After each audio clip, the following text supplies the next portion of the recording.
Hi,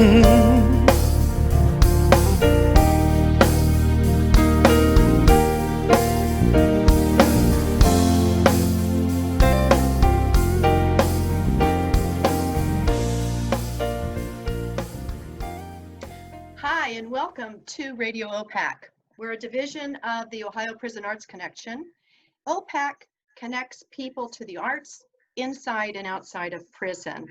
We welcome all, including our incarcerated audience members, and we do send in DVDs to all 27 prisons in Ohio with our art packs from Ohio Prison Arts Connection.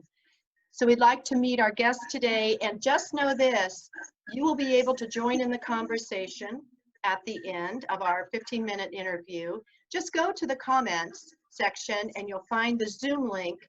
Click on that, come into the Zoom room and have a chat with us. So today we are meeting Holly Smith of Clarity, Ohio. Welcome, Holly.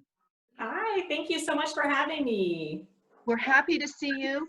So that people know, Clarity, Ohio offers clinical evaluation, counseling services, educational services, and also at very affordable prices, and also free services like the creativity class that we're going to talk about. Yes. Holly knows all about the therapeutic wonders of the arts, and we like that at OPAC. We understand how it can help every single one of us. So with mental health, with addiction, with recovery via the arts, what do the arts do for us that assist us therapeutically? Well, a lot of things. I think that art therapy is something that we offer through Clarity, Ohio, and that is just a way of using the visual art expression to help people kind of look inside themselves and reflect on how they're feeling and what they're thinking, and to kind of bring that out into some kind of visual expression. It doesn't require skill, but it helps the person kind of use their whole brain in a sense, because when we express through the arts, not only are we using kind of the frontal lobe of our brain, the problem solving area, because we have to make creative decision making when we're working on art, but we also oftentimes will activate our emotional center, so which is a different part of the brain, and so it just kind of helps the whole brain to be able to kind of work together and integrate into an expression. And it also helps people to create something that's tangible that they can show and say, you know, this color means this, or this symbol means this to me, and this is what this is the meaning that this creates for me, to be able to share. When you're talking about the parts of the brain, and when we're in therapy, are we, if we're in distress or in depression or in trauma, do parts of our brain shut down? Sure. I mean, I think that kind of depending on what memories the person may be activating while they're talking, they kind of can go back to that space. So there are times when we're more emotionally activated, when we're sharing things that are painful, especially, or very emotional for us. Different parts of the brain will kind of become activated depending on what we're thinking about and what we're talking about. Our emotions are chemical. And so they do activate neurologically. We have a response to what we're thinking about and what we're feeling. You probably have witnessed cathartic moments within the art experience. Do you recall any of those specifically, or what the person might have been doing with art, and without identifying the person or the exact Sure. circumstances? What happened? How did it come to happen? What happens when the cathartic experience is manifested? And how is that handled by the therapist? Well, those are big questions. We certainly see those kinds of experiences all the time. It's really exciting and it's very affirming, because it's kind of like why we do what we do, you know. When I see people, oftentimes, especially who tend to be very shut down, or trauma, especially people who have been through trauma, they tend to become very narrow in their emotional experiences and narrow in their, even in their memory and that kind of thing. So emotionally and psychologically, they can kind of be constricted, and then using the arts can help to just expand those things. So it's a great recovery tool. And I've seen people kind of get started with it. Oftentimes people will say, I can't draw, I don't know how to do this, I wasn't really looking for art therapy, but just trying to engage that different part of the brain that the arts engage with can really help to open people up to kind of expand and even activate more memories, so that the person can access other parts of themselves that have been shut down. And I've seen that over and over again with people that start into doing art, oftentimes very reluctantly, because of, they don't have the confidence, or they don't really know what they're doing, but that's sort of part of how it works, because we have to lean into doing new experiences and kind of work through that initial uncomfortable feeling of preparing ourselves for change. And the more that goes well, it's reinforcing for the person. And I've seen people just really start to love it and take it and run with it, and do amazing, really amaze themselves with what they discover. What are the materials that you're using? Are you using clay? Are you using paper, colors? What are the materials? Yeah, so mostly we will use three-dimensional things, watercolor paints, acrylic and canvas, or drawing materials. I've used anywhere from pens to marker, ink, to colored pencils and drawing. I love oil pastels. It's kind of a personal favorite of mine. I call them adult crayons because they're mushy, but they're bright and you can blend them. And so those are really fun too. I do a lot of what I call feeling circles with people with oil pastels. Well, you have a gallery opening, and you are defying the pandemic and having a gallery opening because it's virtual. Things will get going about October 1st, and anyone can send art to be featured in your gallery. Tell us about this new endeavor from Clarity, Ohio. Yeah, we're so excited. We're calling it Clarity Art Space, and it's a virtual gallery that's going to be connected with our website, which is clarityohio.org. It's going to be public facing starting October 1st. So people will be able to log into our website and start to view Clarity Art Space, which is a gallery that is meant to support healing through the arts. So what we'll do is we'll have different exhibits where we'll do like a call for art. Anyone can log in, and as long as you're over the age of 18, and submit either an image of your work, or if you write poetry and you'd like to submit a poem.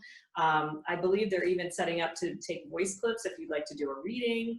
So things like that there's a submission form that will be on our website to fill out, and then you'll get someone reaching out to you to send in your image and that kind of thing. So there's a little bit of a process of getting all that stuff approved before it's posted.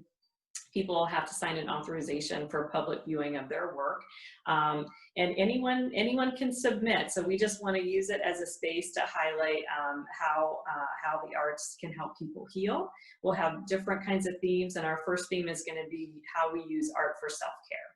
Self-care, that a very important topic. I was just talking to some interesting women about self-care just a few minutes ago, but you have a great project right behind you called the Worry Box. Yes. And tell us about how to make a worry box, because we could all benefit from one. Okay, so one of the things that we're doing right now it's kind of a new experiment that we're trying because of the pandemic is we're doing Zoom sharing groups. We're every month we're posting an art project on our website that people can do with just household items. And what you'll do if you'd like to participate is just read the directions on the website, create your art, and then if you'd like to share it, you can sign up for a free Zoom sharing circle. So this month we're working on anxiety, and we came up with the idea of a worry box.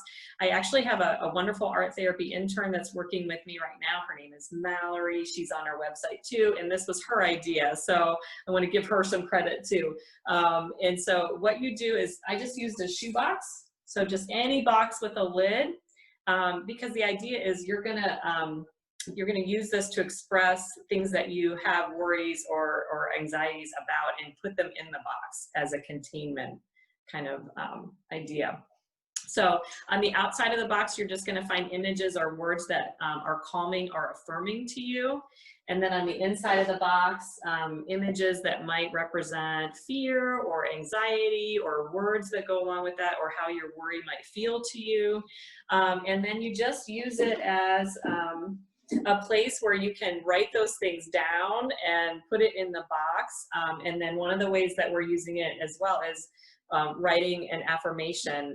My son and I actually worked on this together, my 10-year-old and I. So it was a project that we did together because he has some anxiety with starting, school again and stuff. And then we found some affirmations that felt good to him that we put on the inside of our lid.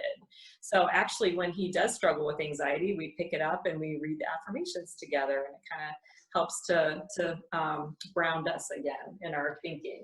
That's a really good project too, with so many children at home right now for school, and art projects are needed as part of curriculum. And so a worry box is a very good idea, because there may be monsters under the bed, there may be lightning outside, and there may be adaptations for Halloween or holidays that cause a little bit of anxiety with the children. Sure. And so every child, every adult could benefit. We're going to see a video next that is so exciting. You did a project with tapestry at the Ohio Reformatory for Women, which is near and dear to my heart, and it involves shoes, and you decorated the shoes. But one shoe was one thing and one shoe was the other. As we come into the video, Holly, what were the shoes about? Okay, thank you. Yes, this project was really exciting. It was one of the highlights of my career. This was something that we did years ago in connection with tapestry, like you said, and we collected old shoes and took them up to the reformatory and worked with, I think we had about 96 women that participated in this project, so it was really exciting. And what we talked about was I wanted the women to express, if someone were to walk a mile in your shoes, what would you like them to understand about your story? So one shoe for them represented the past, and one shoe represented the future. Where have you been and where do you want to go? And then they wrote some things about themselves just on a note card that was tucked inside the shoe. So the exhibit was kind of meant to be interactive, where people could go up and they could pull that note card and read about the artist and read a little bit about their story and kind of understand the shoes. And it's so exciting that it was displayed at the Franklin County Municipal Courthouse, and you've made a video about it, and Jesse Glover in the control room is going to show that video right now. So please take a look, everyone.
And so we thank you very much, Holly Smith. Clarity, Ohio, services, creativity classes, they're free. The creativity classes are free. The art exhibit is coming, and you can talk with Holly and all of us next. Press on the link to the Zoom room in the comment section, and please join us. And join us every Wednesday at noon on Radio OPAC. See you in the Zoom room. Thank you so much. Regarding every stumbling block stuck in our way, we're gonna make it happen. Do it today.